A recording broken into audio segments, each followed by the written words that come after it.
Over my career, my years in politics, my years on the set as an analyst at a network, all these accumulated experience, right? What I've come to understand is the power of the news executive at some level is the power of omission, right? What doesn't get seen, what doesn't get heard, what is chosen, right?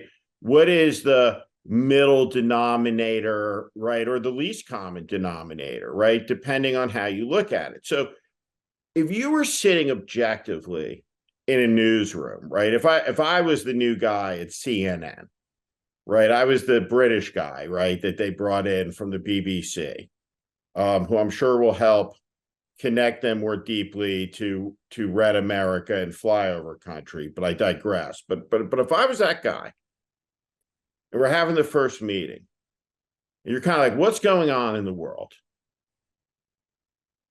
I would start at some level with, there's an incredibly well-funded fascist organization that has established intellectual coherence under an umbrella offered to it that gives us some legitimacy at a place called the Claremont Institute. And there is an operating plan.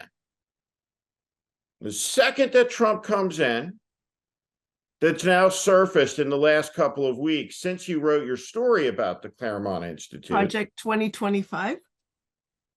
We're gonna take out 50,000 civil servants. We're going to create concentration camps to round up millions of people for deportation. We're going to arrest political opponents. And importantly, at moment one, we're going to invoke the Insurrection Act of 1791 or 2 and deploy the American military onto the streets if the chain of command would follow an illegal and unconstitutional order from the President of the United States, which is really the great unknown variable out there. So with that, my question to you is this. Am I nuts? Or is the threat what I believe it to be based on your writings?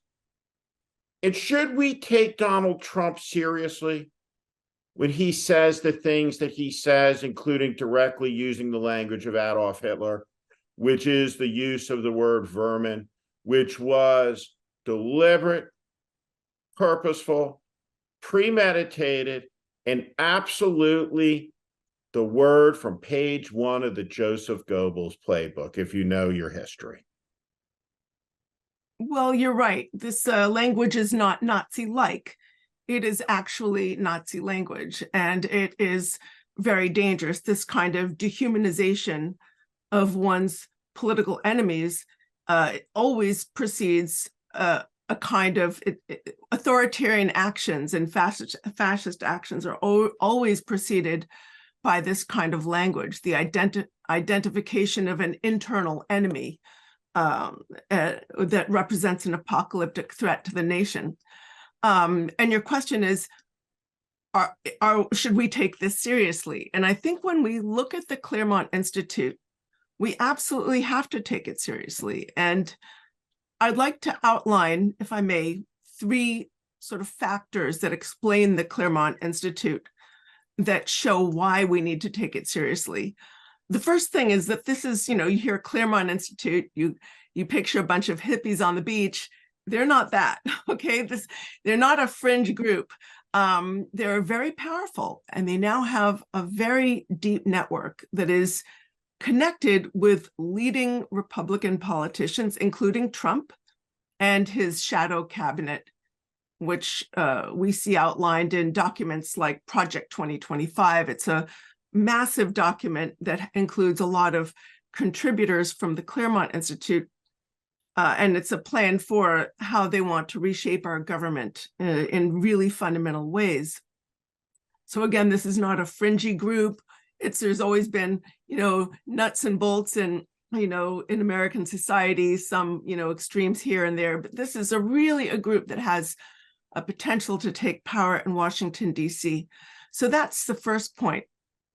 In terms of their basic ideas, the most important one, when we're talking about language of the Nazis, the most important point that I think they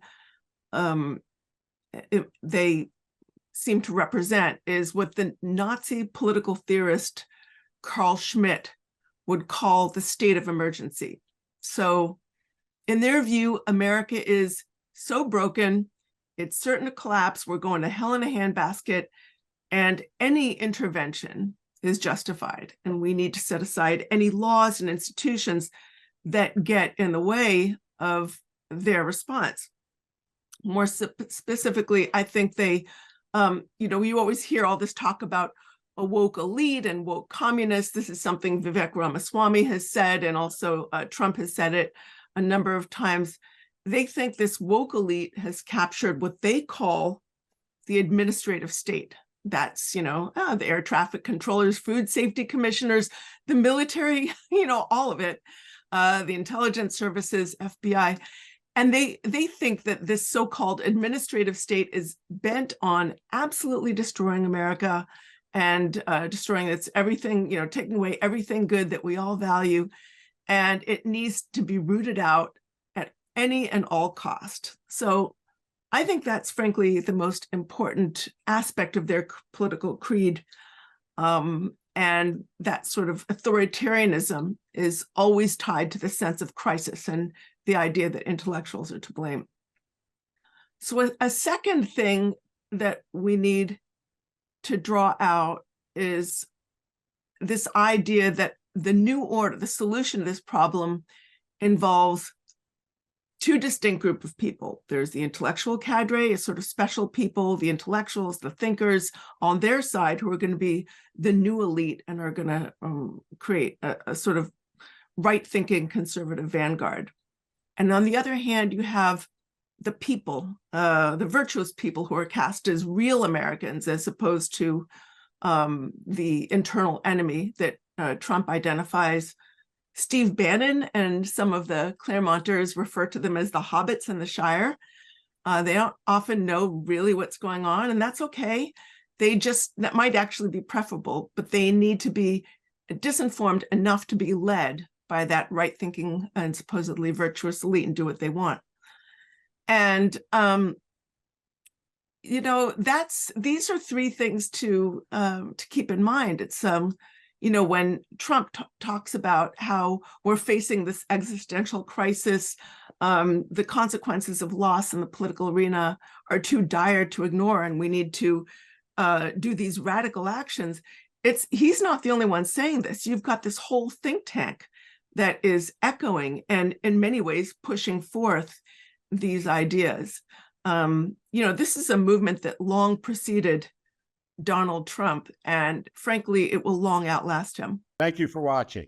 Make sure you subscribe to our channel so you never miss a video.